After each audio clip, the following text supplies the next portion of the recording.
Did you know that one of the oldest trains in California runs through some of the tallest trees in the world?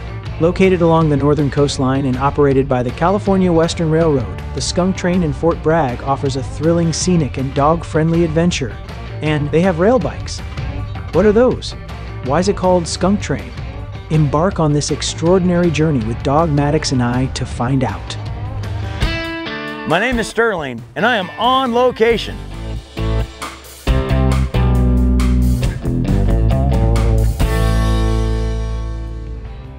We're in Fort Bragg, California at the Skunk Train. With me is Assistant General Manager Tony. Tell me a little bit about the Skunk Train. Absolutely. We're in our 136th continuous year. Why is this called the Skunk Train? In 1925, the Skunk Train actually started using more and more motor cars for our normal day-to-day operations. What's a motor car? So a motor car is it looks like a bus, essentially, that moves up and down along the rails. Now these buses could hold 15, 20 plus people at a time. Now these were gasoline-powered motor cars, and they had these big pot-belly stoves on the inside for keeping passengers warm. However, these pot-belly stoves were burning crude oil. Now you mix the smell of the gasoline, the crude oil with the ocean water, it smells quite similar to a skunk. That doesn't sound pleasant. And the saying is, you would always smell them coming before you see them. So we're in our 136th year of continuous operations. In the past 3 years, we actually just incorporated rail bikes, 12 different bikes, so 24 people at a time. I'm a little familiar with the rail bikes. You guys are making here yourselves, electric bikes. Absolutely. You have a throttle, you drive through the woods with a group and get a tour. How many cars do you have? So right now we have the 4 coaches. We have a box car in the back, 2 locomotives, 64 and 65. These locomotives you just mentioned, 64, 65, what kind of locomotives are those? They are diesel-electric locomotives. So huge diesel engine, Absolutely. Great big electric motor that turns 5,000 pounds of torque or something crazy? Yeah, I believe it's more than that. So my number's weak, I get it. So it's really important that Dog Maddox gets to go on these adventures with us. And the Skunk Train is one of the few trains that you can bring your pets with you. We actually have our rail bikes now that are dog friendly. Probably our newest invention is the dog trailer itself, which uses rail bike wheels, has a dog cage, and we can have a dog on each trip every single day. Well, let's go get a hat and a mask and get to these rail bikes. Absolutely. All right. Mom, seatbelted in. Dog Maddox, you ready? Here we go, buddy. We're gonna go. Oh, we gotta turn it on. Yeah. Throttle, here we go. All right, we're moving. Woo! Here we go, kids. How am I supposed to do my best princess ride with my right hand busy? No. How far are we going today, Tony? So we'll be going out about 3.5 miles, 7 miles round trip because we're following the same rail back. Yeah. Do you guys stop all the crossings in town you go? All except for one. Oh, some extra track. Just come out here, pick that up. Good luck. True or false, the numbers on the side of the track represent how much it weighs per foot. In some cases, yeah, it does. Which translates, kids, as it's really heavy. You're like, oh yeah, it's steel. No, no, it's really heavy. That's pretty. Whatever that thing is. Alien invader, invasive species. Yeah, I was told this is a pretty cool adventure. I like not having to steer. Yeah, right. So I get to see everything too. I like how it's fancy right-hand drive too. Yeah. Is that kind of like the locomotives too? They sit on the right-hand side? Yeah. Wonder why. Yeah, you look back on history and there's a lot of really tough people back then. Yeah. Opposed to, we've gone almost a mile from that cemetery past it there. All right. I've never been in this section of California. Really? I don't know if I've ever been to Mendocino. Interesting. I grew up in Wairika, California. Oh. Just over next to Mount Shasta. I like redwoods, even though I'm pretty used to seeing them, like we see them all the time. The majority of the nation and the world doesn't. And that's part of what the show is. Travel vicariously through me. And then if you want to travel a little on the further outside, we'll go do that too. This does feel like a very tame adventure.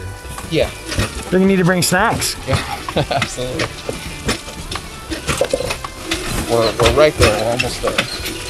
Now when a tree falls on a train track, like right back there, does a train track care? Not necessarily, no. Yeah, it's like, you know what you weigh compared to a train? Right. Morning. it's too big, we've got to, you know, lift them up, push them over. Yeah.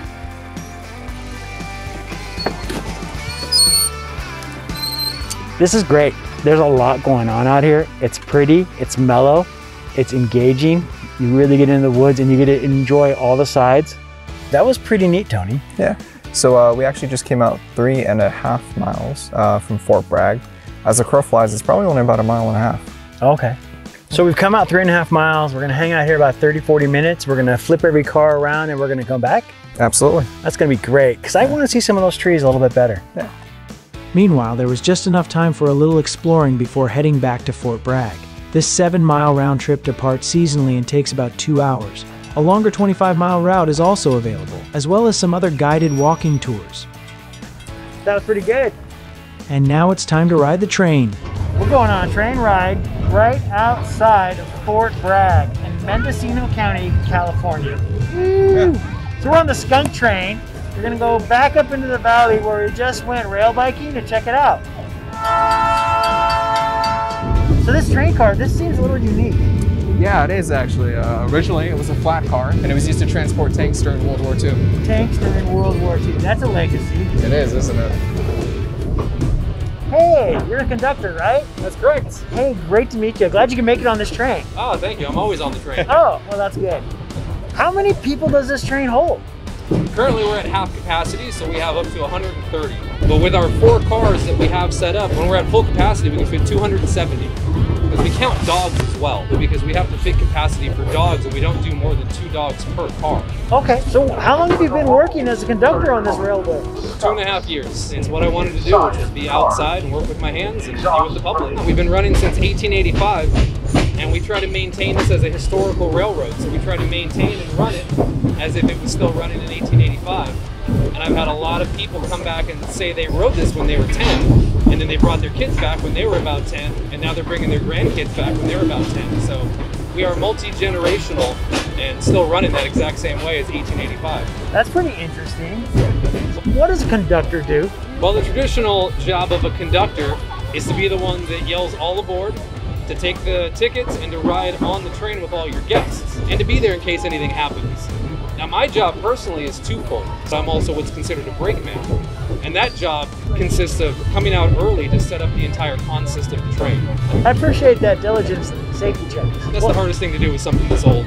Well, that's cool. Let's enjoy the ride of it. The scenery from this angle was different, but just as thrilling as the rail bikes, and it was neat to spot some various wildlife. As we approached the turnaround juncture, our conductor had to leave for arrival announcements, while we continued to enjoy the giant redwood trees passing us by. Engine 65 had reached Glenbar Junction and the end of the line. Only a few miles inland, we had barely scratched the surface of what is considered California redwood territory, basically a narrow strip of coastal land from northern San Francisco to southern Oregon. This time, it was a quick directional change for the return journey.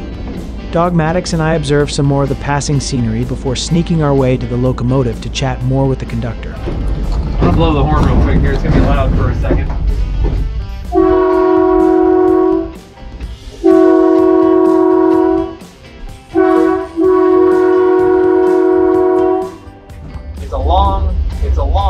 It's a short, and then it's a long. And that's a typical train horn for lines or crossings. And that one currently that we just went through was 2 bridges with a blind corner in the middle. But you can grab a seat if you want. Well, I don't want to confuse the engineer. No, he won't be confused. He knows what we're doing. All right. And it's gonna be that. Yep.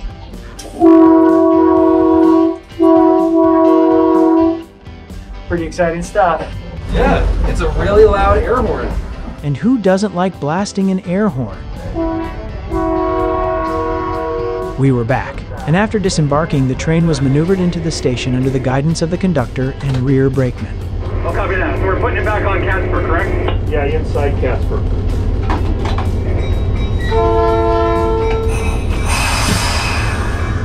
It was coincidentally this operator's last day after several years of Skunk Train service, and I tip my hat to him. Conductor to 65, over. 65. I just want to say congratulations on your last day. It's been a pleasure working with you, and I'm going to miss working with you here. Good luck to everything in the future. 65 copies. Thank you for that. Rail license 65, rail license echo, same thing the conductor did. 65 copy, and we are out. Over and out, 65. When not in operation, the train is parked in this historic rail yard. More on that soon, but first, this vintage rail car caught my eye. How old is this? This car is from 1919. So this is about 100 years old currently. Okay. Now we have an emergency brake that's just like your car emergency handbrake, where you just pull that emergency handbrake, except ours is more than just a little bit of a single pull. Yeah. I'm gonna show you, it's located right in here. This is your emergency handbrake that we set to hold the brakes down all night, because this is charged by air. So without air, without the brakes working, we need the emergency brake. So I'm gonna crank it for you guys.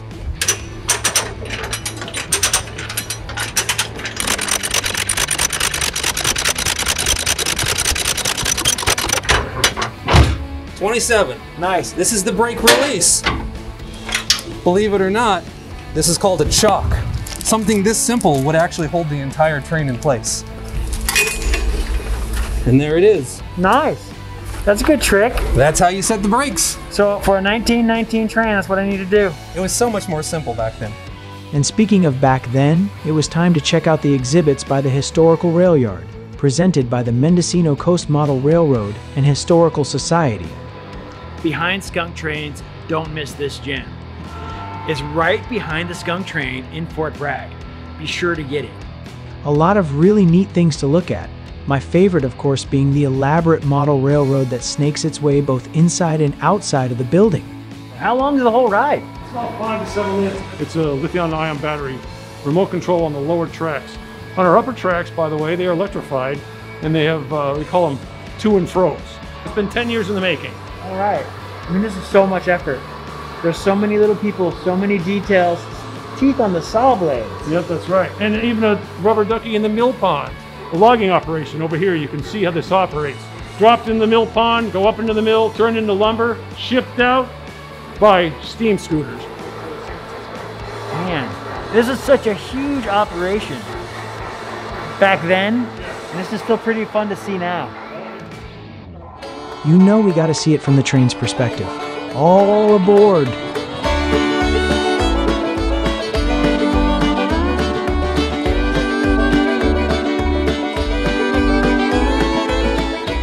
This model railroad is meant to depict logging operations in the Fort Bragg area from between approximately the 1920s to the 1940s. During this time, trains played a huge role in transporting logs from the site to the mills. Passenger cars traveling to and from San Francisco were also popular. This G-scale model railroad layout is over 2,400 feet of track, or the equivalent of nearly 12 miles. The primary goal is to illustrate the history of railroads, shipping, logging methods, and the products from the lumber mills along the Redwood coast.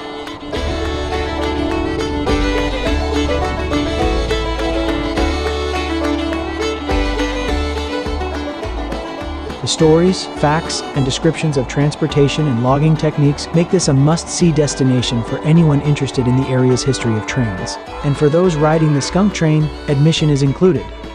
The next time you find yourself passing through the Northern California coastline, make a pit stop at the Fort Bragg Skunk Train. It's full of history, it's dog-friendly, and it's an outdoor adventure anyone can enjoy. I know, because I've been on location.